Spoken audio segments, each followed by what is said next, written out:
Yo, yo, yo, welcome back to Concretaki Corner. It's your boy Vim. Yo. It's your boy Ross. What's happening? We're Serge, and we're here to bring you our latest installment of One Piece, Chapter 984 review. If one of you guys can just help me with the title of the chapter. My Bible. My Bible. Oh, they're getting all blasphemous, or is he just taking us to the real depths of the Lord, man? Because right now he's on a roll. You know, the first time I saw that title, I thought it was going to be about Kumi, you know? Yeah. Yeah, the way he carries it around still. I never thought of that. Yeah. But if you haven't already, don't forget to smash that subscribe button. Don't forget to hit a like. And I'd like to give a massive shout out and thank you to all the supporters and everyone that's been following us so far. Always appreciated. But let's get into this. Front cover, still following on Gangbage's family. I want to see something new now. I'm not gonna lie. But hey, it's a big reveal, man. The girls just met their dad, man.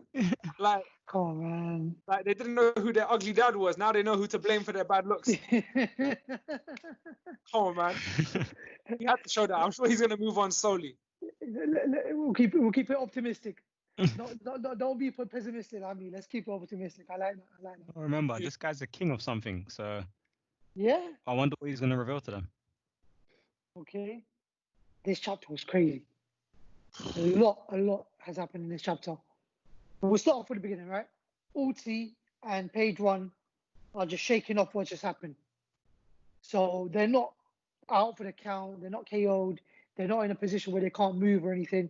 But it's clear that Page One is grabbing his jaw and he says it hurt pretty bad. So he's commending the amount of pain he's in because of the hit that he's just taken. And then Ulti is standing up and she's actually saying, well, that wasn't a real hit. Yamato can't hit me. You're just a child. That wasn't a Thunder Baguio. That's a Thunder Sigio. So sort of a Blunder Baguio, sorry. So just mocking the way that he actually hit her. So it's one of those things where they're sort of just taking everything on the chin and said, oh yeah, it's fine. We can shrug you off. It's tough. Page One is quite serious. I don't know what is he thinking that it's a moment of whether or not he could do anything with Luffy, or is it that he's just taking it as a challenge to try and do something to sort of go after him?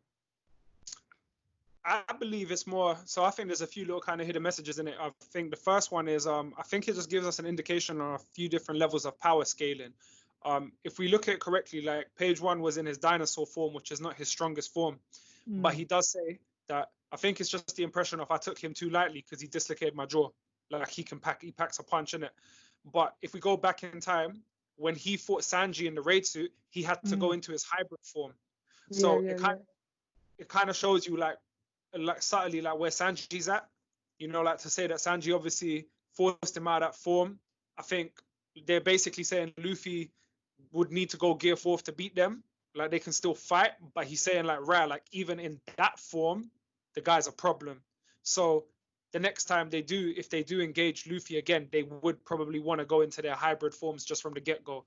So I just think Oda was just using that to highlight also how strong Sanji was in the raid suit, and then also just like Luffy's level, which he does again later on in the chapter as we'll get to that.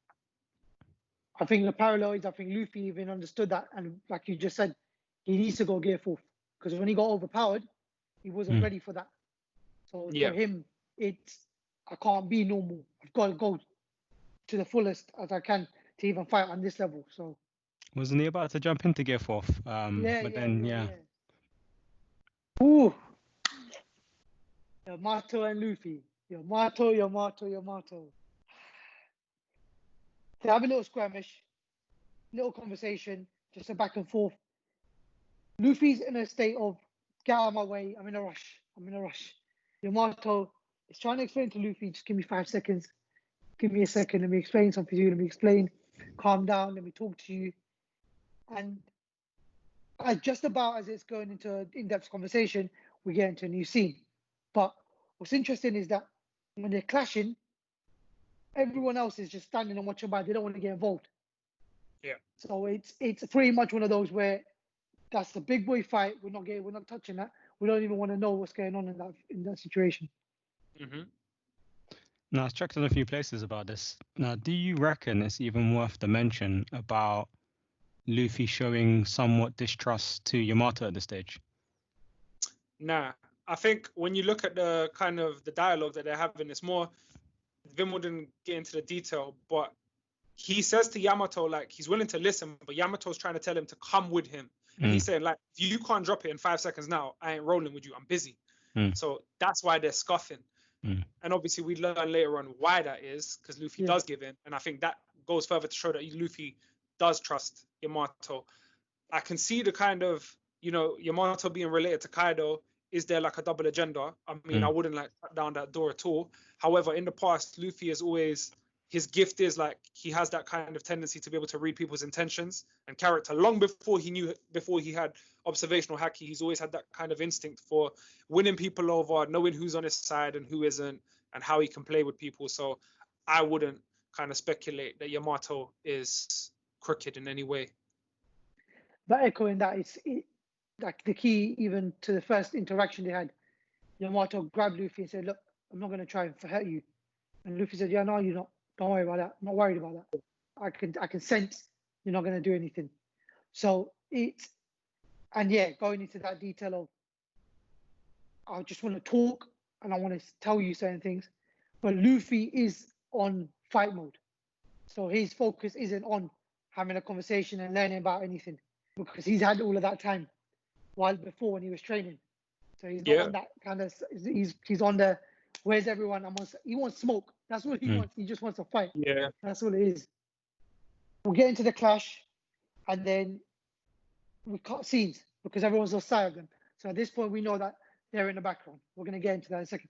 But when we cut scenes, this is a beautiful parallel, and this is what I'm doing my research on as well. We've got Ace in Marineford, and we've got now Momonosuke in Wano. What's perfect about this is, in the front lines, everyone's infiltrated. So as everyone's already infiltrated, the waves of these individuals fighting to stop Momonosuke getting executed is going to be beautiful parallel. The same way when Luffy got the Conquerors, Crocodile got involved to save Ace. And I only just remember that because I saw a clip on the YouTube a day ago. But a lot of people got involved, people you wouldn't even expect. So as much as we would want to see Conquerors from Momonosuke, going back to what you said a few weeks ago, it may not come to that because we've already got people, allies in the crowd that may save him before that.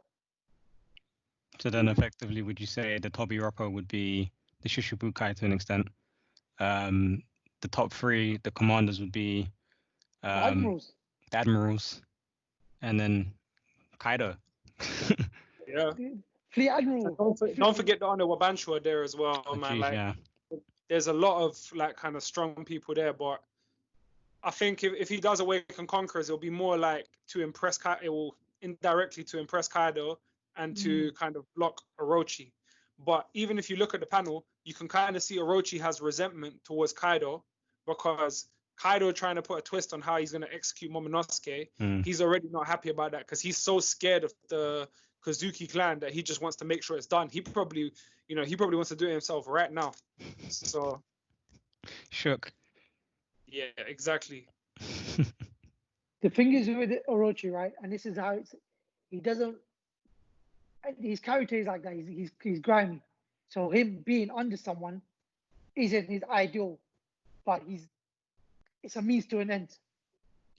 So you can't escape that, but it's a necessity for him.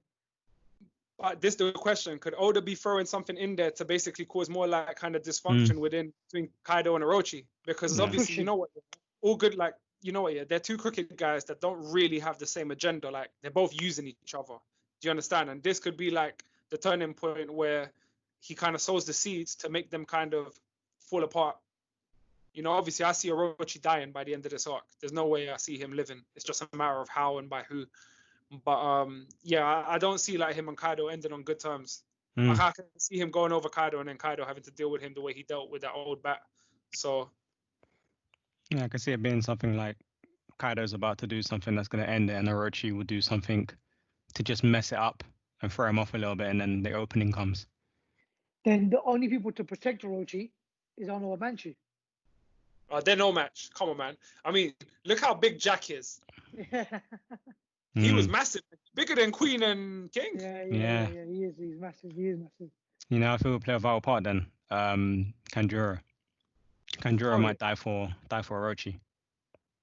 Oh yeah, I think they both gotta go. 100%. So we've got Law in a submarine with the rest of the Scabbards, and they're still traveling underneath the water. And Law's obviously picked out a spot where they're going to be transitioning into to get onto the island. He does the shambles, and then they land right in front of a different entrance. And just at that moment, Nekomamushi drops in with Izo, as we've already seen Izo in the previous panel. There's a little reunion going on. Kiku, That's right. like, brother, just look at you now, Kiku. You've turned Two into of a great LGBTs samurai. and You're living a dream. Another part that was kind of interesting here was what Marco said, but I don't know if there's anything significant when he says, "We can reminisce later. I spotted a strange shadow at sea earlier." Do you reckon that was just a boat or something else, or like another infiltration? I think that's a third party. So obviously we've got the people that are infiltrating and the people that are on the island. I think that could be the Marines. That could be an admiral. That could be.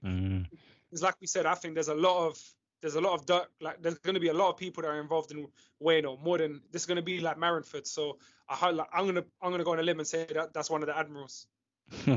Green ball. You know what? It's perfect place to introduce him. And I don't think he comes by himself. I think they're going to be a couple of admirals. That's a madness. So when you say shadow in the sea, underneath the sea, or just? He says at sea. I think he implied hard to say. Yeah, hard to say that. Because remember, he's flying, so he's going from a distance, so he could have just seen something from afar. But I think the main thing is that there's something else at sea that is not within what they expected. So I think that's Oda's like kind of subtly saying like, get ready, like there's going to be a lot more coming. Once you start doing that, then there's different waves and different scenes. Because we've still got the big one pirates to come into this. So, okay, what about Blackbeard? I think he comes right at the end. Like, I don't think I wouldn't expect Blackbeard to be there until basically a lot of it's done. And the question is, like, obviously, we all anticipate Blackbeard coming, but at the same time, he may have gone to Big Mom's Cold Kick Island to rob her. Understand? So this that's a smart move. Yeah, you're right. Why would Big Mom not bring Katakuri? Because the whole point is you're leaving someone strong to protect the island. So in terms of like a story purpose, obviously he has to get his ass beat down by someone.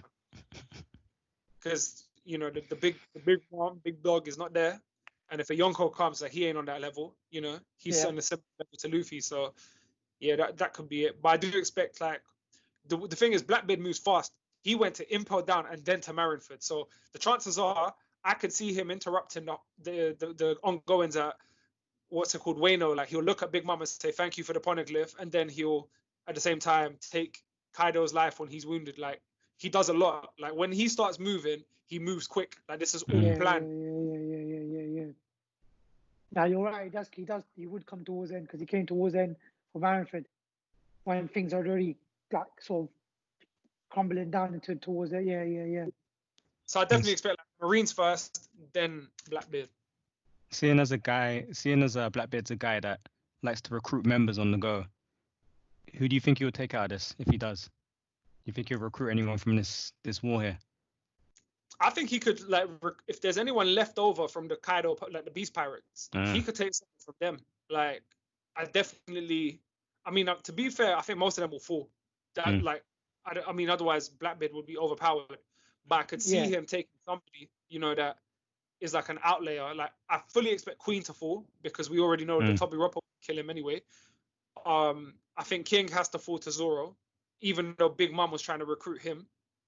And he's a swordsman as well, so there's no need for him. But someone like Jack, you know what? I wouldn't be surprised. Or more realistic, one of the Tobi Roppo. Like the Tobi Roppo were trying to get to the level of All Stars. Once there's no more Beast Pirates left, what's left for them to do? So he'll say like, "Come join us. You want to be on a winning team." So I could see someone of the Toby Roppo, because the Toby Roppo have a lot of complex characters. So that makes definitely see one of them. that makes more sense to me. I think you know what? I think you're right. Toby Roppo completely sounds much more likely comparative to anyone else getting like recruited. Because when you look at crews, you've got to look at the loyalty factor. And to be honest, even in that Toby Roppo, we already got someone who's disloyal, straight. Yeah. So there's going to be another individual in there that's only in there for the power. It's a power struggle. So if they can't be in there for the power struggle, they'll switch sides, which makes a lot more sense. I do think that's a very probable case. Okay. If there was a drum roll, it would be needed. So we get a lovely little revelation. We go back to Luffy and Yamato, and it seems that Yamato managed to convince Luffy, like, bruh, come, you need to sit down and look at this.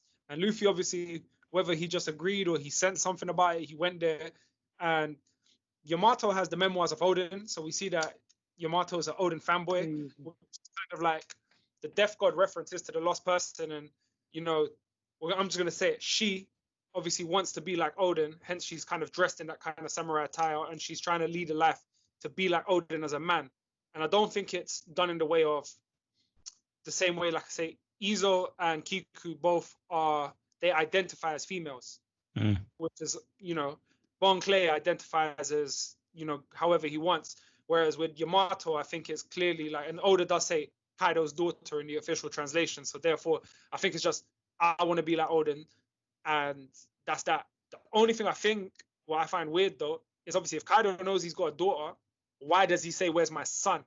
That's the only thing. But other than that, we got some good revelation, guys. So see that, you know, when he was fighting Luffy, Yamato or she, however we're going to refer to, okay, she, I'm going to say she because she's pretty. She was basically saying that you remind me of someone, and we find out that she scuffed Ace 4 years ago as well. So I'm guessing she was obviously trying to recruit Ace, and I wouldn't be surprised if Ace made a promise to come back. How long ago did she scuff Ace? It would have been when he came. 4 years. Oh yeah, you're right. Flashback this age. He died 2 years ago. 2 years before that was before he joined the Whitebeard Pirates when he went to Wano. So, you know, we kind of see that she sees Luffy's energy, and she says, like, she again acknowledges, she goes, you weren't even serious, and you were a problem like to fight with. So that's Oda kind of letting us know that she's not as strong as Luffy, but she's strong. Do you understand? And she's going to be an ally. What gets interesting here is does she become the Nakama? That's my first question, because Odin went with the future Pirate King. Does someone else go? That's a question. I think she does, personally. Okay. There's a path you follow, right? And it's not to say she's going to give them the answers to Laugh Tale and One Piece and give us, because that's a journey cut short. And I don't think Odin stenciled in exactly what was required in terms of the history of the world, because with Odin understood that no one really understood that meaning of everything. So even reading it, we don't know that they weren't ready, him included. So for him to really jot that down on a diary, it's not necessary for it. But what he would want from his diary, and whoever picks it up, i.e. his children, is to say, see the world, open the borders and see the world, explore. There's much more to see. So it's not so much what you've seen, is you're gonna miss out if you don't go. I agree. The only thing I want to throw in there though is, like, remember, I think my personal opinion, the onus to open up the borders falls on Momonosuke. And I say that also because Momonosuke is too young to be of use to the Straw Hats. You know what I mean? So, and I do see, because I remember in a One Piece kind of live, you know, those things that Oda does, he said there would be 2 Nakama joining one after the other. So we got Jimbe. Now, who's the next one? Now, obviously, Carrot could be one of them, yeah? But, so she'd be a representation of the Minx. However, as someone from Wano, because in all these big crews, they had someone from Wano. Even Whitebeard had someone from Wano. So I don't see any of the Scabbards going, because I think their kind of mission is to avenge Odin. But I think it's someone in Odin's likeness or who shares inherited will from Odin to go. Now, that can only, for me, either be Momonosuke, or now, like a second plausible candidate is Yamato, Kaido's daughter. Yeah. But like out of the two, who's more useful at this point? And not too powerful, so they don't come in like, you know, Yamato wouldn't ruin the kind of strength structure of the Straw Hats. It would just be like a very great addition. And imagine the lovely twist, man. Like you got a former Yonko's child on your crew. You managed to manage their kid to follow. And this is the mad thing. It all builds up Luffy's profile. You know, when you see stats, and they say he's got Yonko's daughter the thing is, and this is what it is. Yamato, once Kaido's done, right? Let's be clear. The doors are open once Kaido's done. That's it. There's no more. So Yamato's purpose for inheriting Odin's will is halfway completed. Odin's will, therefore, is okay. How did Odin live? He was free. He wanted to be free. I want to be free. Let me join you to be free. That's exactly that. So that's what I'm saying. Like Momonosuke needs to grow up and become the ruler of Wano, 100%. whereas Yamato is trying to kind of mimic Odin. Yeah. And to mimic Odin, you need to go on a journey. Hence why exactly. I can kind of see Yamato being the one, but like you can never guess with Oda anyway. So. You couldn't guess that you couldn't guess Kaido had a daughter. That's how crazy.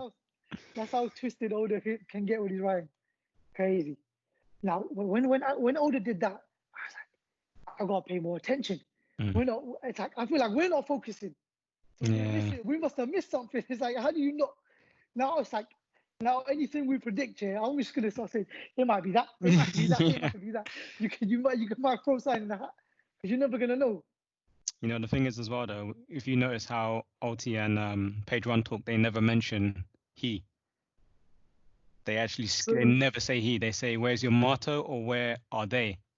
So they never actually mention the gender. And even going back to when you said, why does Kaido say son? I think Kaido kept hearing your motto moan. I'm not your daughter, I'm your son. I'm not your daughter, I'm your son.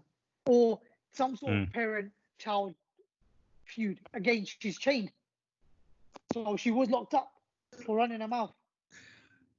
My last bit is this, I think, Oda's going to give us a good character twist with Kaido to the point where we're all going to like him. And the reason why I say that is he had obviously, before he killed Whitebeard, he gave the whole thing about how Whitebeard wanted family and this and that, And we've already seen like a lot of layers of complexity added to Kaido's character. He wasn't happy in the manner he beat Odin, so he executed the old Kurozumi witch. He beat his son because he didn't like the fact that he wanted to be like Odin, but then he shows a soft spot for Odin's son, And I think that there's going to be a lot of ties and a lot of mess where we're going to like Kaido, we're going to find out a lot more about him and perhaps his backstory. Because also, Yamato looks human. So does that confirm that Kaido's human and he's just an ugly guy? Kaido is a beast, as they mentioned. Kaido's got horns, so does Yamato. So they are of a particular beast. True. The thing is, you know what? When you say like Kaido, right? I think if you're going to rank them in a Yonko, I think you dislike Big Mom and Blackbeard rather than you dislike Kaido. Because the one thing with Kaido's, when he was first introduced and the whole narration was he tried to kill himself. They tried to execute him. No blade could cut him. That was crazy. And then when you look at the deep levels of a man where what's going on in your head to make you feel like that? Why do you like?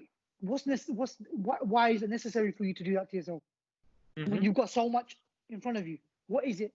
And you're right. You know what? Backstory for him was perfect. We had Big Mom's backstory. Why wouldn't we have Kaido's? Come on. Exactly. That's what I'm silly. All right. And then we might even get introduced how everything else unraveled. Guys, let us know what you thought down in the comment section below. If you haven't already, smash the subscribe button. Don't forget to hit the like button. And don't forget to share the video. The more you share, the more we grow. But from Conqueror's Lucky Corner, it is a peace out.